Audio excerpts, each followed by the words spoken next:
Welcome to African Folktales by Tammy. Please don't forget to hit the like button and subscribe for more interesting stories. Also share this story to someone who might be interested. Let's get into the story. In the quiet and picturesque town of Lumina Creek, nestled between sprawling green hills and the serene flow of the Elysian River, Destiny and Emmanuel's paths crossed in what seemed like a divine encounter. Destiny was a woman of grace and unshakable faith, her days spent shaping young minds as a school teacher. Emmanuel was a preacher with fire in his voice and dreams that soared beyond the modest walls of the small chapel he served. The day they met was unremarkable in every other way. Destiny had come to the chapel to drop off supplies for a charity event. She found Emmanuel at the altar deep in prayer. His fervent whispers echoed through the empty hall, and when he finally turned to greet her, their eyes met with an intensity that seemed almost scripted by fate. "You must be Destiny," Emmanuel said with a warm smile, extending his hand.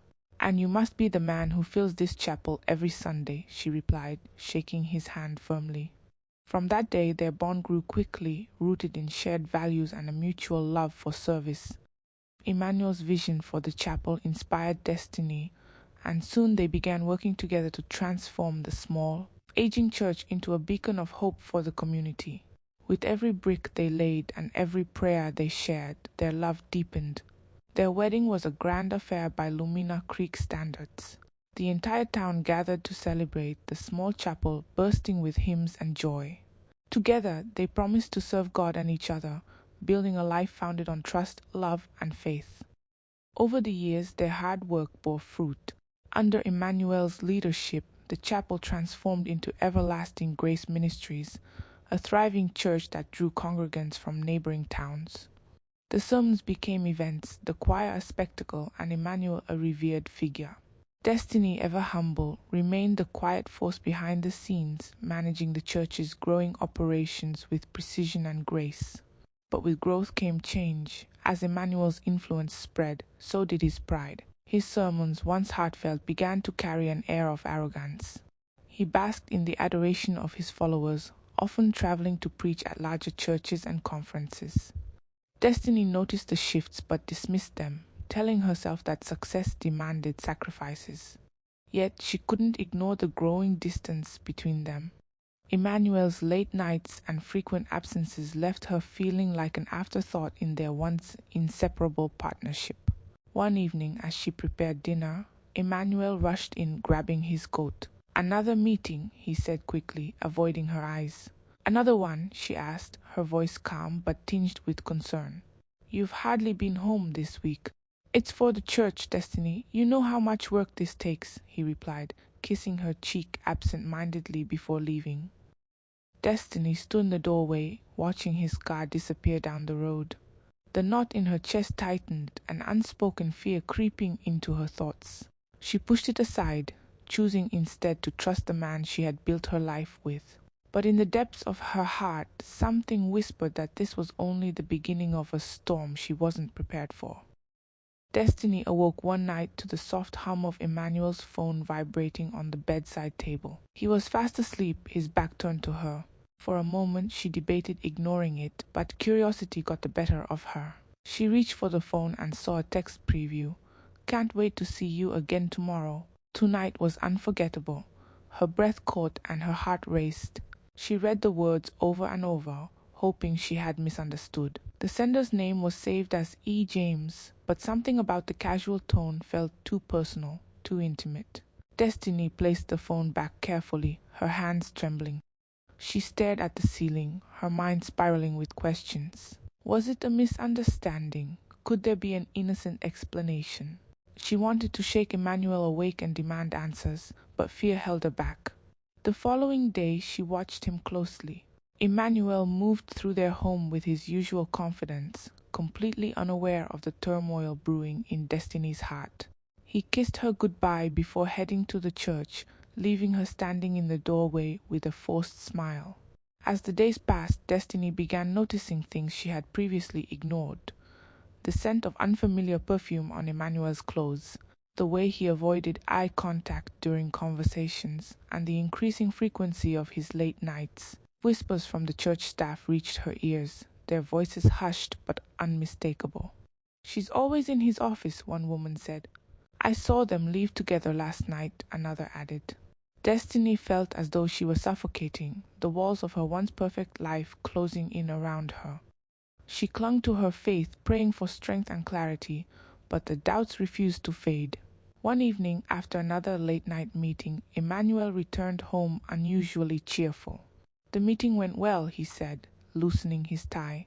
Destiny forced a smile. "That's good to hear." She wanted to confront him, to demand the truth, but something stopped her. Perhaps it was fear of what she might uncover, or the hope that she was wrong. Instead, she chose silence, convincing herself that it wasn't her place to judge without proof. But deep down, Destiny knew she couldn't ignore the storm forever. The days in Lumina Creek grew heavier, each moment dragging Destiny closer to an unbearable truth. Emmanuel, once her unwavering partner in faith and life, was becoming a stranger before her eyes. The love they had built brick by brick now felt like sand slipping through her fingers. Destiny began noticing the peculiar details that once seemed trivial. Emmanuel's sermons were still fiery and commanding, but there was an unplaceable shift in his tone. The man who once preached with humility now seemed intoxicated by the adoration of the congregation. He lingered after services, engaged in hushed conversations with certain members, his smile too bright, his laughter too easy. One Sunday, after a particularly rousing sermon, Destiny watched as Emmanuel greeted congregants. A woman approached him, her smile lingering too long, her hand resting lightly on his arm. Destiny recognized her as Eliza, a choir member who had recently joined the church. "She's been spending a lot of time in his office," whispered Maureen, an elder of the church who had grown close to Destiny over the years. The comment was casual, but it landed like a dagger in Destiny's chest. That night, Destiny lay awake in their bed, staring at the ceiling as Emmanuel snored softly beside her. Her mind raced with fragments of conversations, fleeting glances, and whispered rumors. She hated herself for even entertaining the thought of his betrayal. This was Emmanuel, her husband, her partner, her anchor.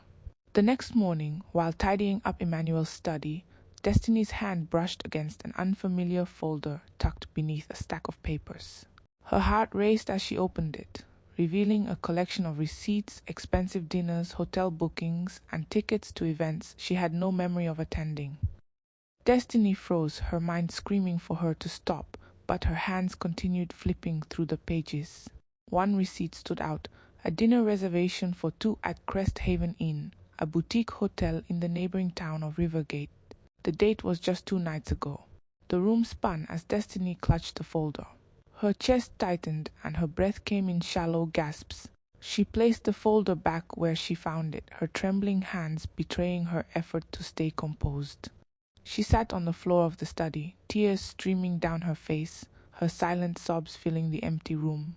Destiny didn't confront Emmanuel that evening. Instead, she greeted him with her usual warmth, serving him dinner and listening as he recounted his day. But inside, she was unraveling. The betrayal she had long suspected was no longer a shadowy doubt, but a glaring truth she could no longer ignore. In the weeks that followed, Destiny began to observe Emmanuel more closely. She noticed the way his phone never left his side, the way he flinched when certain calls came in. She overheard snippets of conversations, soft laughter, whispered promises, and the occasional mention of Eliza's name. Destiny prayed fervently for guidance. She spent hours in the small prayer room she had created in their home, pleading with God for strength and clarity. But her prayers were met with silence, leaving her feeling more alone than ever. One evening, Destiny decided to follow Emmanuel. She told him she had a church committee meeting and watched as he left the house, his car heading toward Rivergate. Her hands shook as she started her own car, maintaining a careful distance as she trailed him down the winding road. When Emmanuel's car pulled into the parking lot of Crest Haven Inn, Destiny parked a few spaces away. She watched as he exited the car, his silhouette illuminated by the soft glow of the hotel's lights. A few moments later, Eliza emerged, her laughter cutting through the quiet night like a knife. Destiny's grip on the steering wheel tightened, her knuckles white with the force of her anger and heartbreak. She wanted to scream, to confront them, to demand answers. But instead she sat in the darkness, her tears falling silently as she watched the man she loved walk away with another woman. Destiny sat motionless in her car for what felt like hours, her mind reeling from what she had just witnessed. The warm lights of Crest Haven Inn glowed in the distance, a cruel contrast to the storm raging inside her. Every fiber of her being wanted to march into that hotel and confront Emmanuel, but something held her back. Maybe it was fear, or perhaps it was the realization that she was now a stranger in her own life. As the weight of betrayal settled over her, Destiny made a decision. She would not scream, cry, or beg for answers. No, she would plan. The following day, Destiny rose early, her movements deliberate and controlled. Emmanuel was already gone off to another important meeting, leaving her alone in their once happy home. She sat at the dining table, a steaming cup of tea untouched in front of her, and began to piece together the fragments of her shattered life. First, she revisited the folder she had found in Emmanuel's study. This time she examined every detail, the dates, the locations, the receipts that told a story she never wanted to know. She made copies of everything, slipping them into a small lockbox hidden beneath a stack of blankets in the linen closet. Destiny then opened their shared bank accounts. Her stomach churned as she saw the transactions, lavish dinners, hotel stays, and unexplained withdrawals. The man she had trusted with her heart and their shared dreams had been living a double life, and she had unknowingly funded it. With a deep breath, she began taking small calculated steps. She opened a personal bank account at Rivergate Savings Bank, transferring modest amounts from their joint account over several weeks. The sums were small enough to avoid suspicion, but significant enough to build her safety net. Next, Destiny contacted a lawyer in Mapleton, a nearby town where she was less likely to be recognized. She explained her situation in vague terms, withholding the emotional details that threatened to spill over. The lawyer, a kind woman named Mrs. Halliday, listened patiently before offering her advice. "You'll need to protect yourself, Mrs. Bassey," she said gently. "If you plan to leave, ensure that you're financially secure and that your name is on all critical assets." Destiny nodded, her resolve hardening. She began the arduous process of transferring ownership of their home and the properties tied to Everlasting Grace Ministries into her name. Emmanuel had always trusted her to handle the administrative side of the church, and now that trust was her shield. Despite her inner turmoil, Destiny maintained her outward composure. She continued to play the role of the devoted wife, attending church services, organizing events, and smiling at congregants who sang Emmanuel's praises. The whispers about her husband's indiscretions grew louder, but Destiny pretended not to hear. One evening, as they sat across from each other at the dinner table, Emmanuel glanced up from his plate. "You've been quiet lately," he said, his tone casual. Destiny forced a smile. "Just tired. The church has been busy." Emmanuel nodded, satisfied with her response, and returned to his meal. Destiny watched him closely, wondering how he could sit there so comfortably, so oblivious to the storm brewing beneath her calm exterior. In the weeks that followed, Destiny took every precaution to prepare for her departure. She sold off small, inconspicuous items, a piece of jewelry here, an old piece of furniture there, and funneled the money into her private account. She began researching places far from Lumina Creek, towns where no one knew her name or her story. One night, as Emmanuel slept soundly beside her, Destiny sat in the glow of a laptop, scrolling through listings for rental homes. She paused on one in Silver Springs, a small, quiet town surrounded by lush forests. The house was modest but cozy, a place where she could rebuild her life. Destiny closed the laptop and stared at the ceiling. Her chest ached with the weight of her choices, but she knew she couldn't stay. Emmanuel had taken so much from her already, her trust, her love, her sense of safety. She refused to let him take her future too. The morning air in Lumina Creek was crisp and quiet, a deceptive peace that belied the storm building within Destiny. For weeks she had meticulously planned her escape, hiding her heartbreak beneath a facade of calm. But today something felt different. Emmanuel had been unusually cheerful at breakfast, humming a hymn as he prepared for yet another meeting. "Long day ahead?" Destiny asked casually, her voice betraying none of the tension coiled in her chest. Just the usual, Emmanuel replied, flashing a smile that once warmed her heart but now felt like a blade. He grabbed his briefcase and kissed her cheek. Don't wait up, my love. As his car disappeared down the gravel road, Destiny stood in the doorway, her hands gripping the frame tightly.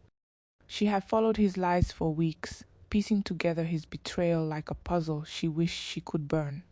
But today she would see it for herself. After an hour, Destiny slipped into her car and drove toward Rivergate, her pulse racing with each passing mile. She knew where he would be, Crest Haven Inn, the same place she had seen on receipts and overheard in hushed conversations. When she arrived, she parked a safe distance away and waited. The sun was setting, casting the inn in a golden glow that felt sickeningly romantic. Minutes felt like hours as she sat there, her hands trembling on the steering wheel. And then she saw them. Emmanuel stepped out of his car, his confident stride unmistakable. Moments later, Eliza appeared, her laughter ringing out like a cruel melody. She walked toward him, her hand brushing his arm as if they were the only two people in the world. Destiny's vision blurred with tears, her heart shattering into pieces she didn't think could break further. She gripped the steering wheel so tightly that her knuckles turned white, her breath coming in shallow gasps. For a moment, she considered storming out of the car, confronting them right there in the parking lot. But as she watched Emmanuel open the door for Eliza, his smile so warm and familiar, a cold clarity settled over her. He wasn't the man she thought she knew. Destiny drove away, the weight of what she had seen pressing down on her chest like a stone. She didn't return home immediately. Instead, she found herself at the edge of the Elysian River, the place where she and Emmanuel had shared so many dreams. She sat on the bank, the cool breeze brushing against her face, and let the tears fall freely. When she finally returned home, the house felt emptier than ever. Every corner was a reminder of their life together, a life built on trust and faith, now crumbling beneath the weight of lies. She walked into Emmanuel's study and sat at his desk, her hands running over the smooth wood. She thought of the woman she had been when they first met, hopeful, devoted, and full of dreams. That woman was gone, replaced by someone she barely recognized. But as painful as it was, Destiny realized that this version of herself was stronger, forged in the fire of betrayal. That night, she wrote a letter. It wasn't an impulsive act, but a deliberate decision. Every word was carefully chosen, each sentence a reflection of the pain and clarity that now defined her. Emmanuel, she began, her pen steadied the storm in her heart. I know everything, the lies, the betrayal, the moments you thought I wouldn't notice. You took my love, my trust, and my years, but you will not take my future. By the time she finished, the moon was high in the sky, casting its pale light through the study window. Destiny folded the letter carefully and placed it in an envelope, tucking it into the center of the dining table where Emmanuel would find it. She didn't sleep that night. Instead, she sat in the quiet of her room, her packed suitcase resting against the wall, and waited for the dawn. The first rays of dawn filtered through the curtains, casting a soft glow across the room. Destiny sat on the edge of her bed, her packed suitcase beside her, the letter on the dining table, waiting to deliver the truth Emmanuel had refused to see. The house was still, save for the distant chirping of birds outside. It was calm before the storm. She stared at the clock on the wall, its ticking echoing in her ears. Every second felt heavier than the last, the weight of her decision pressing down on her. For years, this house had been her sanctuary, a place where she had built a life with Emmanuel, filled with dreams, love, and faith. But now it was a hollow shell, its walls whispering secrets she could no longer ignore. Destiny rose from the bed and walked to the window, pulling back the curtain to look at the quiet street outside. Lumina Creek was just beginning to wake, the soft hum of life stirring in the distance. Her chest tightened as she thought of the life she was leaving behind, not just Emmanuel, but the church, the congregation, the community that had been her world. She took a deep breath and turned back to the room. Picking up her suitcase, she paused for a moment, her eyes scanning the space one last time.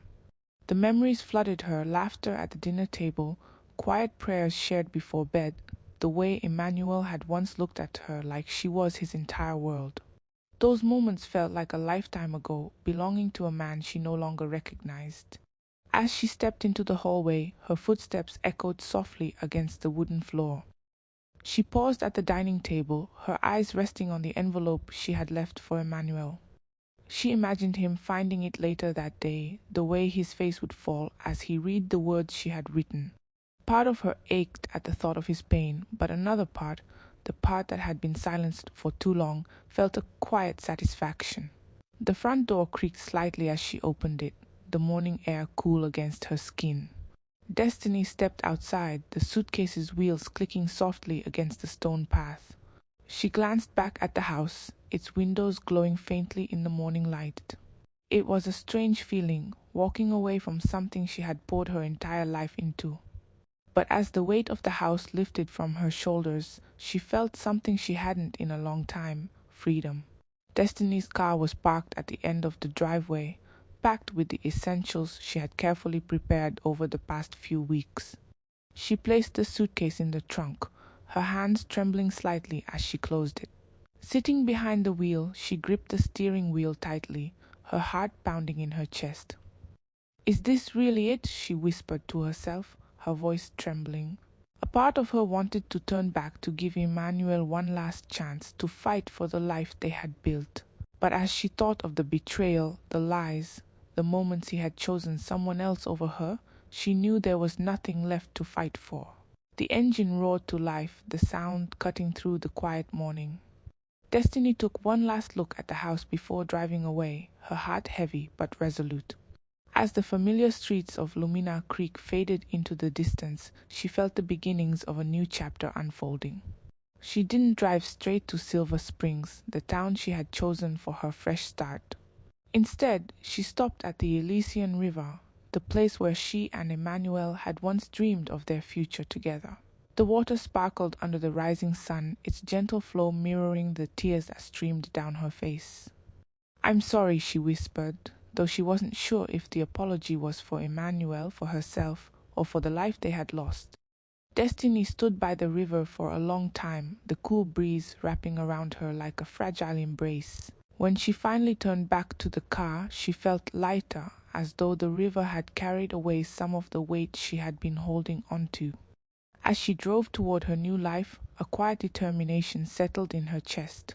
She didn't know what the future held, but for the first time in years, she felt like she was in control of her own story. The day began as any other for Emmanuel. He returned home late the previous night, his heart buoyed by the success of another meeting and the company of people who fed his ego. His relationship with Destiny had felt strained recently, but he dismissed it as the pressures of their growing ministry. After all, she was his rock, always steady, always supportive. The house was unusually quiet when he woke. Emmanuel rubbed his eyes and reached for his phone, scrolling through messages from the church board and a few unnamed contacts he preferred to keep hidden. It wasn't until he stepped into the kitchen that he noticed something was off. The scent of freshly brewed coffee was absent, the breakfast table barren. Destiny always ensured his mornings started smoothly, her quiet gestures of love woven into their daily routine. Emmanuel frowned, calling out, "Destiny," no answer. He wandered into the dining room, where the sun streamed through the large window, illuminating the neatly placed envelope on the table. His name was written on it in her precise handwriting. A sinking feeling gripped his stomach as he picked it up, his fingers trembling slightly. Sliding the letter from its envelope, Emmanuel began to read. "Emmanuel, by the time you read this, I will be gone. I have wrestled with this decision for weeks, but now I have no choice. I know everything, the lies, the betrayal, the moments you thought you could hide from me. I stayed silent, not out of weakness, but to find the strength to live with dignity. You were my world. I trusted you, believed in you, and built a life alongside you. But you took my love and crushed it under the weight of your deceit. You made vows to me and to God, and you broke them. I have taken steps to protect myself. You will find that the home we built and the church we nurtured are no longer yours to ruin. I prayed for you, Emmanuel. I prayed for clarity, for forgiveness, and for the strength to stay. But sometimes staying is no longer an act of faith. It is an act of surrender. I will not surrender myself to your lies. Do not look for me. Do not try to fix what you have broken. This is my goodbye, Destiny. The paper fell from Emmanuel's hands, landing softly on the table. He sank into the nearest chair, his mind struggling to process the words. At first, he wanted to dismiss it as some sort of cruel joke. Destiny couldn't leave, she wouldn't. He rushed through the house, calling her name, checking every room as if she might still be there, hiding from him. But the emptiness of the closets, the missing suitcase, and the absence of her favorite belongings told him the truth. She was gone. Emmanuel sat on their bed, his head in his hands as memories of their life together flooded his mind. He saw her smile as they exchanged vows, her laughter as they worked side by side to grow everlasting grace ministries, her quiet strength when he faltered. He hadn't seen it slipping away, or perhaps he had, but his pride blinded him to the signs. He thought she would stay forever, bound by love, duty, and faith. He thought she would forgive him endlessly. The betrayal he had dismissed as inconsequential now loomed over him, suffocating. Emmanuel replayed every moment he had shared with Eliza, every lie he had told, every night he spent away from home. None of it seemed worth the emptiness now engulfing him. His phone buzzed on the bedside table, a message from Eliza. "Can't wait to see you tonight." Emmanuel stared at the screen, a wave of disgust washing over him. He deleted the message without replying, the hollowness in his chest growing deeper. The rest of the day passed in a blur. He sat at the dining table, staring at the letter as if it might rewrite itself. Hours stretched into an eternity, and the house grew darker as the sun dipped below the horizon.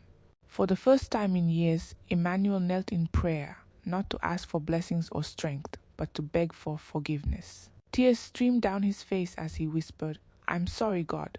I'm sorry for what I've done. Bring her back. Please bring her back." But the silence of the house was his only answer. The sun dipped below the horizon in Lumina Creek, casting long shadows over the once bustling home that now stood silent and lifeless. Emmanuel sat in the same chair at the dining table, the crumpled letter from Destiny clenched in his hand.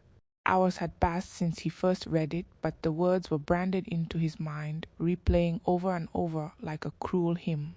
He had built his life on the illusion of invincibility, convinced that Destiny would always be there, steadfast and loyal, no matter how far he strayed. Now that illusion had shattered, leaving him exposed, vulnerable, and alone.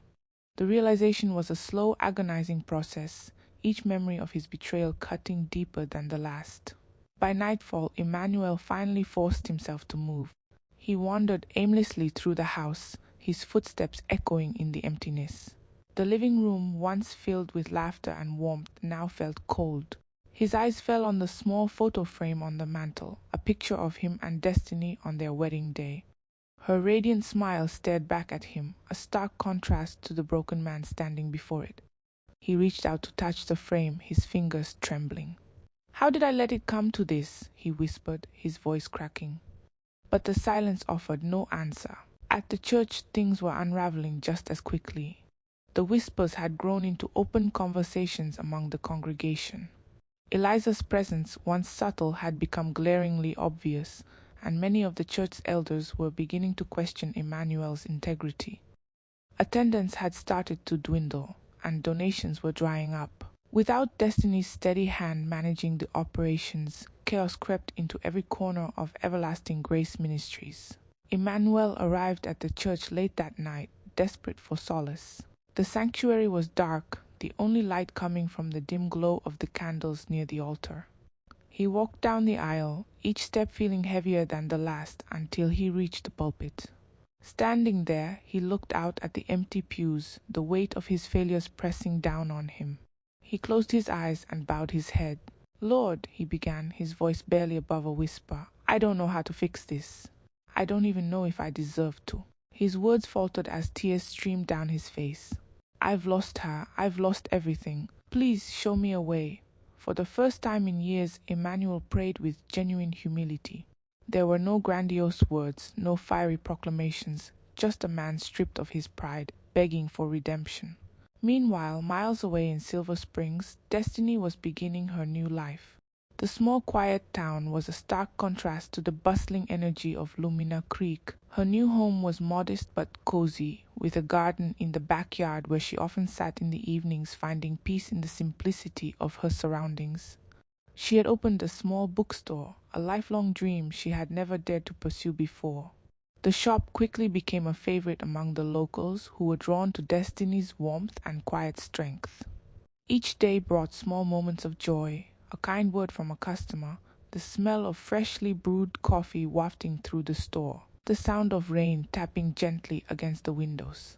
But even in her newfound freedom, Destiny couldn't completely escape the memories of her old life. At night, as she lay in bed, she often thought of Emmanuel. She wondered if he had read the letter, if he had understood the depth of her pain. She wondered if he was sorry. One evening, as the sun set over Silver Springs, Destiny sat in her garden, a cup of tea warming her hands. She watched the sky turn shades of orange and pink, the beauty of it tugging at something deep inside her. For the first time in weeks, she allowed herself to whisper his name. Emmanuel. The word hung in the air, carried away by the breeze. It wasn't a plea or a prayer, but a quiet acknowledgement of the man who had once been her world. In that moment, Destiny felt a sense of closure. She had carried the weight of his betrayal for too long, but now she was ready to let it go. Her life was her own again, and she would not allow the scars of the past to dictate her future. Back in Lumina Creek, Emmanuel sat alone in the sanctuary, the candles flickering softly around him. He clutched the Bible in his hands, not as a symbol of power, but as a lifeline. The man who had once commanded crowds with his words now found himself speechless, the echoes of his mistakes ringing louder than any sermon he had ever preached. Destiny would not return, he knew that now. But as he knelt before the altar, he prayed not reconciliation, but for forgiveness, for her, for himself, and for the life they had both lost. We've come to the end of this story. Please subscribe to my channel to support me. Thank you.